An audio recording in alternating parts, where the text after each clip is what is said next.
Des livres, de la musique, les spectacles, les entrevues de Music Box avec Gérard Quentin. Music Box. Janine Boissard, Quand la belle se réveillera aux éditions Fayard, donc c'est votre nouveau roman, une histoire qui nous entraîne dans une autre nouvelle région, un peu comme à chaque fois, c'est-à-dire que vous nous faites découvrir un lieu qui peut vous être familier, c'est peut-être le cas d'ailleurs cette fois-ci. Oui, c'est la première fois que j'en parle, mais le Jura, c'est la région où mon père est né. Et c'est une superbe région, et je me souviens que chaque année, nous y allions en famille parce que il y avait des fermiers qui cultivaient des terrains appartenant à mon père. Nous y allions chaque année, nous déjeunions avec les fermiers, et le soir, nous logions sur le lac de Saint-Poix dans une très très jolie auberge que je décris, et c'est vraiment le lieu que j'ai choisi, ce lac de Saint-Poix. Pour mon histoire, pour me souvenir de mes racines. Voilà, et l'occasion aussi, on le voit, de raconter un peu le terroir, justement les spécialités de la région et autres, mais surtout dans ce village. Alors j'ai regardé, il y a 300 âmes à peu près, donc petit village. Oui, j'adore quand on dit des âmes, voilà. Il y a 300 âmes environ, c'est un tout petit village.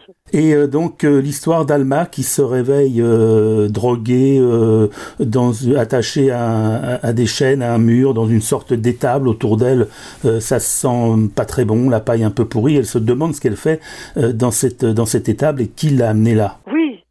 Il n'y a aucune raison vraiment qu'elle a été enlevée. Elle est d'ailleurs enchaînée en plus, pour ne pas qu'elle puisse s'enfuir. Elle a été enlevée, mais elle ne voit pas pourquoi.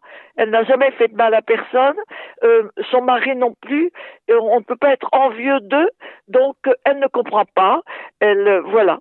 Alors son mari pense qu'elle est restée dormir chez une amie la veille, il s'inquiète pas trop, mais petit à petit quand même il commence à voir que il n'a pas de nouvelles, que le téléphone ne répond pas, et il commence à s'inquiéter. Et l'inquiétude monte aussi à la fois chez son mari, mais également aussi chez Alma. Oui. Bien sûr, et son mari, finalement, très très inquiet, va s'adresser à un gendarme du village.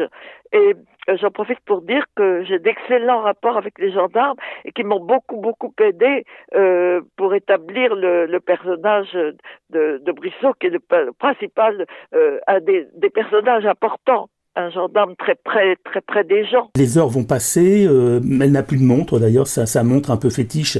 Ah oui, j'en ai profité pour parler de la peur du noir, cette peur que nous avons tous et que j'ai particulièrement eue quand j'étais petite. J'avais une peur panique du noir, il fallait toujours que je regarde le ray de lumière sous la porte ou un petit peu de lumière derrière les rideaux.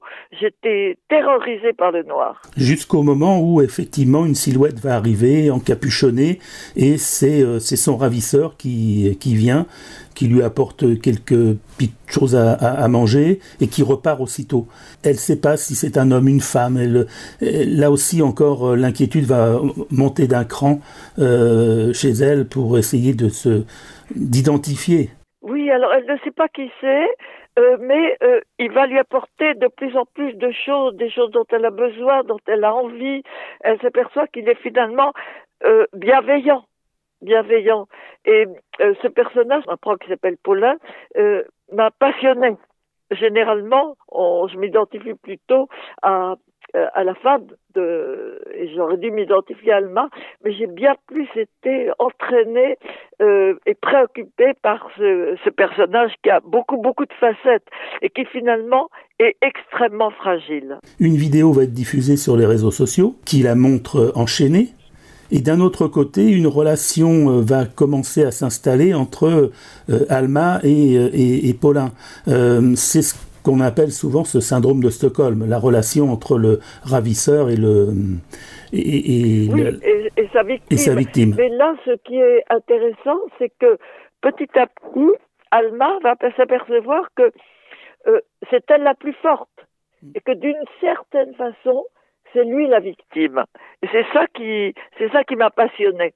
C'est un syndrome de Stockholm renversé, si l'on peut dire. C'est à la fois une victime, lui, et c'est à la fois aussi une victime par rapport à Alma. Absolument. Et dans les pistes que la gendarmerie explore, parce que des vidéos vous montraient, c'est la cause animale. Oui. Et ça, je tenais beaucoup à en parler parce que je suis moi-même indignée par la façon dont parfois on traite les animaux. Entre parenthèses, ce qui m'empêche pas de manger de la viande, bon, mais bien cuite, mais j'ai voulu aussi porter ce message-là. Ce n'est pas le principal message du livre, mais j'ai voulu aussi parler de la souffrance animale. Alors effectivement, cette souffrance animale, puisque ça va être une piste que les gendarmes vont explorer pour rechercher ce ravisseur, et il va y avoir les relations. Alors il y a les relations avec la famille qui est forte, les relations aussi avec les amis, les voisins, les dénonciations, les non-dits, les sortes de refus, des pistes qui vont s'avérer vraies, fausses. Tout le monde y va un peu de son point de vue et de ses idées. Le moment de régler certains comptes peut-être aussi. Et là, c'est ce qui se passe en général. Quand ce genre de choses arrivent, il y a des gens qui affabulent, il y a les réseaux sociaux qui jouent souvent un mauvais rôle, qui lancent des fausses pistes, il y a les parents qui ne sont pas d'accord. Et ça, c'est très, très pénible. Et pour Mathis, le mari d'Alma, qui voit qu'une chose, ma femme est en danger, ma femme, je dois la retrouver, ma femme, je dois la sauver, c'est extrêmement pénible. Heureusement, il a de très bons rapports avec le maire de son village, qui va s'avérer un homme très bienveillant et qui va l'aider beaucoup. Alors Alma s'occupe d'enfants en difficulté. Alma s'occupe d'enfants en difficulté dans un centre, et c'est aussi ce qui va l'aider et la soutenir face à son ravisseur. Elle pense au petit Tristan avec qui elle avait rendez-vous le matin et qu'elle ne verra pas, donc puisqu'elle est dans cette étable. Et puis en même temps, peut-être que ça l'aide à commencer un dialogue avec son ravisseur. Absolument, parce que c'est son boulot qui la passionne. D'ailleurs, elle s'occupe d'enfants en difficulté. Elle va très vite, sous la carapace de Paulin, voir cet enfant en difficulté. Il l'associer à Tristan. Et elle va lui parler un petit peu, comme elle parlait à cet enfant, lui parler un petit peu, le traiter un petit peu, voir les mots qui le frappent, les mots qui le choquent, si vous voulez.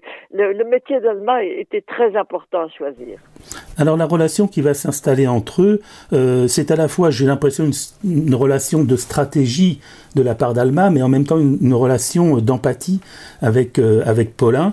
Et puis il y aura une première fin de cette histoire. On va pas évidemment tout dire.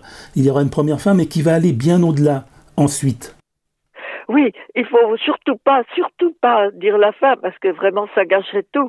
Mais on ne sort pas indemne d'une aventure pareille, si vous voulez. Donc,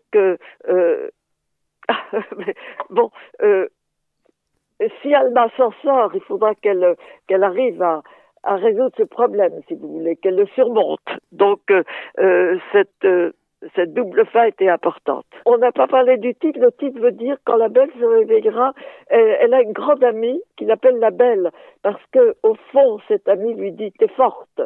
Et c'est vrai que Alma, à l'occasion de cette terrible histoire, va trouver sa force. Alors comment est née cette histoire ? Est-ce qu'elle est née d'un fait divers ou est-ce que vous l'avez purement inventée ? Je l'ai purement inventée. C'est vrai que parfois je relève des faits divers, mais là je me souviens, j'étais en Normandie, ma résidence secondaire, j'étais dehors et puis soudain j'ai vu cette femme dans la paille enlevée. Et c'est sans doute la seule chose qui peut-être m'a incité à l'écrire, c'est comme je vous l'ai dit, les animaux, mais vraiment, elle est sortie de mon imagination comme ça. Parfois, c'est merveilleux d'ailleurs, ce que l'imagination peut faire, alors que je prends des notes, je relève des faits divers, je prépare des sujets. Ce sujet-là m'est venu instinctivement. C'est une vraie enquête de gendarme. D'ailleurs, le gendarme Buisson, vous l'avez calqué sur un vrai gendarme. Bien sûr. Et les gendarmes, j'en ai connu beaucoup parce que j'en parle souvent dans mes livres. C'est des gens qui sont très près de nous, contrairement aux policiers. J'ai eu un vrai gendarme que j'ai été voir à plusieurs reprises, qui m'a guidé pour construire le personnage de Brisson.